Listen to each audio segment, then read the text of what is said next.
In a previous video I talked about the difference between the La Sportiva Ultra Raptors that I've been used to walking in since about 2015 and the Altra Lone Peak 4s that I purchased for my hike last year on the Land's End to John O'Groats Trail.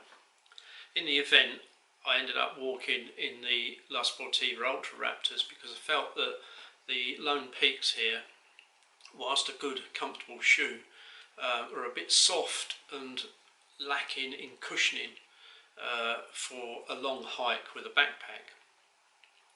However, I thought I would just do a brief update on the Lone Peaks. I've now done many walks in the Lone Peak, mostly day walks or overnight hikes. All of these hikes have been in very rough, rocky, volcanic terrain in the Canary Islands. These shoes are supremely comfortable. The cushioning, if you're not on particularly rocky terrain, is superb, and the broad toe box it makes it feel as though you're walking in carpet slippers. They really are beautiful. They're lightweight, very breathable, comfortable shoes. However, I will say that as it is a very rocky volcanic island that I live on odd occasions I have felt pain in the centre of my heel when stepping on a protruding rock. Now the Lone Peak has a rock plate, which is a plastic foot-shaped plate inside the sole, which is supposed to protect against this sort of thing. But as I suspected before my hike last year, it's not sufficient, in my opinion, to cover the roughest rocky terrain. The grip is superb. Although they're not Vibram soles, I found the grip excellent and hard wearing. The breathability is great. I can't vouch for the quick drying because we rarely get rain here, so I haven't walked in wet conditions with them yet.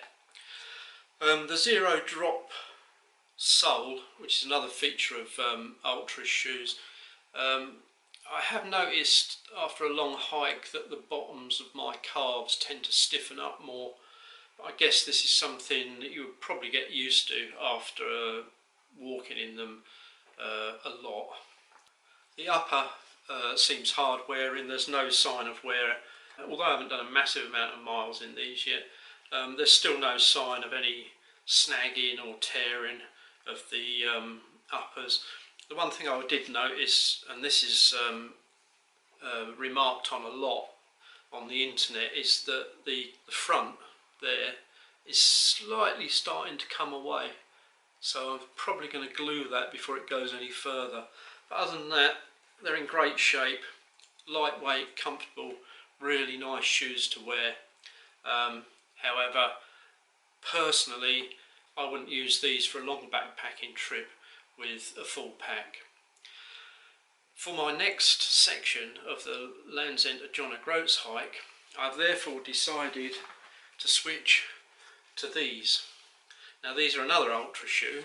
As you can probably tell, they look very similar, except that this is the Altra Olympus 3, and it has a much deeper midsole, whereas the Ultra is 25mm, the Olympus is 33, so that would give in much more protection. Also, you will notice that it's a much stiffer shoe. I can't bend it and twist it like I can with the Lone Peak 4. It still has the wide toe box, the mesh top.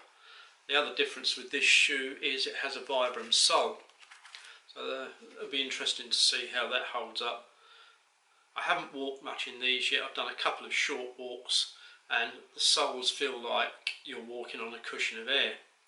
I really am looking forward to doing a long hike in these because I think I'll get all the benefits of the Lone Peak 4 without any of the disadvantages. Anyway, in summary, Lone Peak 4, lightweight, supremely comfortable, fairly well cushioned, presumably quick drying, well ventilated. It's a zero drop sole, as I said. If you're not using them in extreme conditions, I like long backpacking trips or over rocky terrain, this is well worth considering. If you found any information in this video useful, please give it a thumbs up and consider subscribing to my channel. Thank you.